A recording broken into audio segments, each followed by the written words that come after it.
দোয়াশ একটা খুব ডিফিকাল্ট প্রজেক্ট আর এট দ্য সেম টাইম খুব অ্যাম্বিশিয়াস প্রজেক্ট। তাও আমি একটাই কথা বলবো, কিছু প্রজেক্ট, কিছু চরিত্র, কিছু মানুষের জীবনে অদ্ভুতভাবে জড়িয়ে যায়, কিছু মানুষের জীবনের সঙ্গে জড়িয়ে যায়।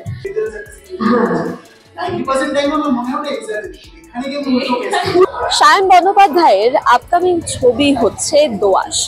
আর এই দোআঁশ কথা বলছে একদম অন্য রকম মানুষদের নিয়ে, অর্থাৎ সুন্দরবনের প্রত্যন্ত অঞ্চলের যে মানুষের জীবনগাথা দোআঁশে উঠে আসছে তা কিন্তু এর আগে সুন্দরবন নিয়ে তৈরি হওয়া যে কোনো ছবি, সিরিজ বা ডকুমেন্টারি যেরকমই হোক না কেন তাতে কোনো জায়গায় উঠে আসেনি।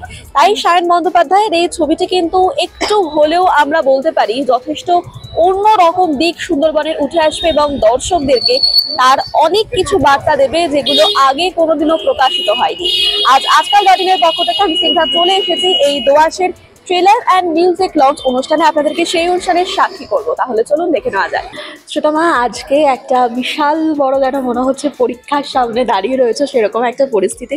একটু বলো, মানে এতদিনের প্রচেষ্টা এবং আমি অলরেডি জানি যে কিভাবে কাজটা হয়েছে, তারপরে আজকে মনে হচ্ছে যে ছোট করে একটা ওই হাফ ইয়ারলি রেজাল্ট বেরোচ্ছে, কি বলবে? আজকে অ্যাকচুয়ালি রেজাল্টের টাইমে তো একটা ভয় থাকে, আজকে সে ভয়টা নেই, বরঞ্চ আজকে অনেকটা বেশি আনন্দ। কারণ আজকে আমাদের ট্রেলার আসছে, আজকে আমাদের মিউজিকটা আসছে। তো আর আমার মনে হয় আমি এতটা কনফিডেন্ট আমাদের মিউজিকটা নিয়ে যে আমাদের যে কটা গান আছে ছবি, সে কটা গান প্রত্যেকটা মানুষের ভীষণ রকম ভালো ভালো লাগবে। কারণ আমাদের যে মিউজিক ডিরেক্টর রয়েছে সুরদীপ হাজরা, সে একটা অন্য রকমভাবে মিউজিক করেছে এই ছবিটার, আর এই ছবিটাকে অন্য মাত্রায় নিয়ে গেছে এটার মিউজিকটা। কারণ যেহেতু সুন্দরবন গ্রাম, নর্মালি মানে এই ধরনের সাবজেক্টের ওপর যখন কাজ করা হয় এবং মিউজিক নিয়ে কাজ করা হয় সেটা কিন্তু খুব ডিফিকাল্ট হয়। কারণ 8-5টা ছবির ব্যাকগ্রাউন্ড স্কোর বলো বা গান বলো, সেইগুলোর থেকে এই ধরনের সাবজেক্টের ওপর কাজ করাটা ডিফিকাল্ট। অ্যান্ড আমাদের ডিরেক্টর আর মানে আমাদের film director and music director দুজনে মিলেই যেভাবে কাজটাকে করেছে, তো আশাবাদী ভীষণ মানুষের গানটা ভালো লাগবে। আজকে বলতে পারো যে খুব আনন্দের দিন, কারণ দোআঁশ ব্যক্তিগতভাবে আমি বলবো আই এম বায়াসড অ্যাকচুয়ালি দোআঁশ নিয়ে। তার কারণ হচ্ছে যে ওই দেখবে না কিছু কিছু ভালোবাসা বা কিছু কিছু অনুভূতি কারোর প্রতি বায়াসড হয়, লাইক বাবা মায়ের সন্তানের ওপর মানে ভালোবাসা, বা বেস্ট ফ্রেন্ডের প্রতি ভালোবাসা, বা ছোটো ভাই বোন থাকলে তাদের প্রতি ভালোবাসা, কিছু কিছু অনুভূতি হয় না? সেই রকমই আমি এই যে ঝুমরিকে দেখা যাচ্ছে পেছনে, আমি ঝুমরির প্রতি বায়াসড। ঝুমরি আমার এতটা কাছের, ঝুমরি আমার ভেতরে যে জায়গায় রয়েছে, আমি আশা করি এই গত 1 বছরের বেশি সময় ধরে প্রত্যেক মুহূর্তে আমি ঝুমরিকে নিজের মধ্যে বয়ে নিয়ে বেরিয়েছি, আগামী দিনেও বয়ে নিয়ে যাব। আমি ভীষণ ইমোশনালও বলতে পারো সাথে সাথে আজকের দিনে। দোআঁশ নিয়ে আগে যেভাবে তোমার কাছ থেকে যে অ্যাঙ্গেল দিয়ে কথাগুলো শুনেছিলাম, আজ যেন মনে হচ্ছে যে তার বাইরে একটু কিছু শুনি। আজকে দিনে দাঁড়িয়ে কি বলবে দোআঁশ নিয়ে?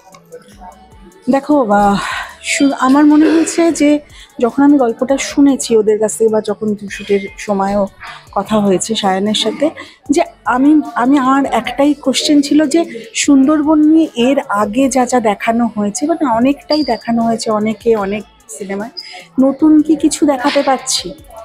তো এই সিনেমাটায় একদম নতুন একটা অ্যাঙ্গেল সুন্দরবনের দেখানো হয়েছে, যেখানে তোমরা দেখতেই পাবে, সিনেমাতে দেখবে পাড়ের কড়ি। আমরা জানতাম না যে কিভাবে পাড়ের কড়ি দেওয়া নেওয়া হয়, কিভাবে মেয়েরা ওখানে বিক্রি হয়। এই ধরনের কথাবার্তাগুলো মনে হয় এভাবে খুলে কেউ আসেনি। তো এই সিনেমাটায় এই জায়গাটা থেকে একদম অন্য লাগবে, একদম অন্য লাগবে। আচ্ছা, আমি মোটামুটি যা শুনলাম সেটা হচ্ছে প্রত্যেকের খুব কাছের এই সিনেমাটা, আর দোআঁশ তো মাটির খুব কাছাকাছি একটা গল্প, আর সে সঙ্গে খুব কাছের সিনেমা। তো আজকের দিনে দর্শকদের উদ্দেশ্যে কি বলবো? খুব এই গরমে, এই বৃষ্টিতে, এইরকম একটা ভোটের আবহাওয়া আমরা কাটিয়ে উঠেছি। একদম নোনা মাটির, এঁটেল মাটির গল্প যদি কেউ শুনতে চায়, প্লিজ আসুন, প্লিজ মাটির কাছাকাছি। আমরা মুখে বলি যে আমরা মাটির কাছাকাছি গিয়ে দেখব, এই সিনেমায় সেই ছালাক সেই জায়গাটা পৌঁছতে পারবো। সেই দাঁড় বাওয়া, সেই নৌকো, সেই জঙ্গলের ডাক, সব কিছু। আচ্ছা, আজকে একটা হাফ ইয়ারলি পরীক্ষার রেজাল্ট আমি শ্রীতমাকে সেটা বলছিলাম অবশ্যই। আচ্ছা, এইবার এইরকম একটা সিনেমা যেটা দর্শকদের কাছে একটা অন্যরকম বার্তা দেওয়ার জন্য আমি আগে থেকেই শুনেছি, এবং সে সাথে রয়েছে তোমার বেশ কিছু বছরের রিসার্চ ওয়ার্ক। একটু যদি আজকের দিনে শুনি, কি বলবেন?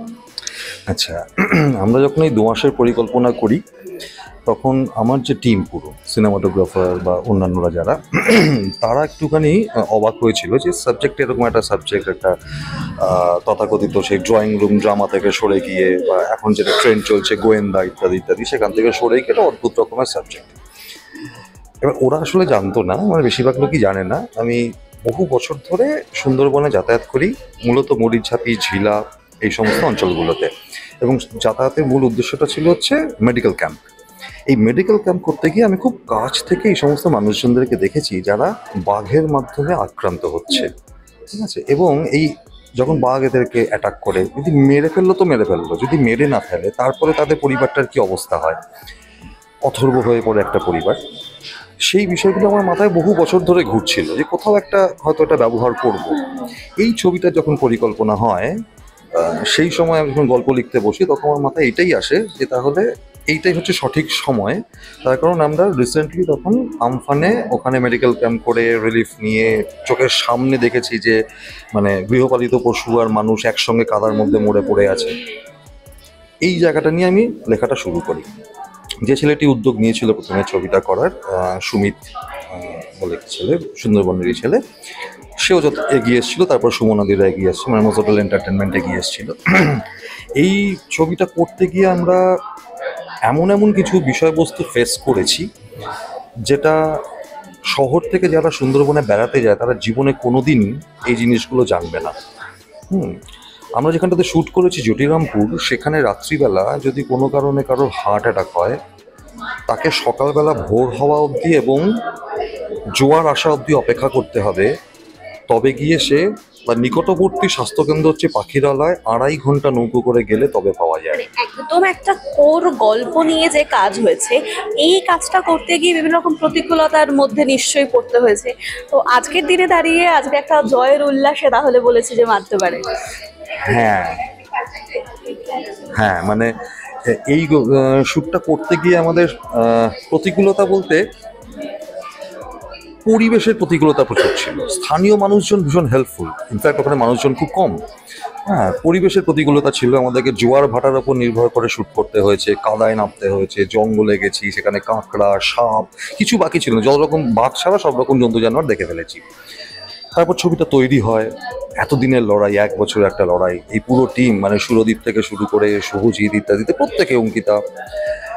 আজকে যখন এটা মিউজিক লঞ্চ হচ্ছে, আজকে যখন জিতে এটা গানটা শোনা যাচ্ছে, লোকজন যখন বলছে যে ভালো হয়েছে গানটা, এটা না কোথাও একটা আত্মতৃপ্তি বলবো না, একটা ভালো লাগা কাজ করে যে এই এতগুলো সব বাচ্চা বাচ্চা ছেলে, মানে আমার টিমের সব বাচ্চা ছেলে, হ্যাঁ, এই এতগুলো বাচ্চা ছেলে মেয়েকে নিয়ে, শ্রীতমাকে নিয়ে, অনুভবকে নিয়ে, সঞ্জিতাকে নিয়ে, পায়েলকে নিয়ে, এদেরকে নিয়ে এত কঠিনভাবে একটা কাজ করে আসার পর এই যে পরিবেশটা আমরা এখন আশপাশে দেখছি, যে মানুষজন গানটা দেখবে, বসে রয়েছে, ভিডিওটা দেখবে, 5ই জুলাই এটা রিলিজ করবে, তখন মানুষ কি বলবে, এর একটা অদ্ভুত রকমের উত্তেজনা হয়।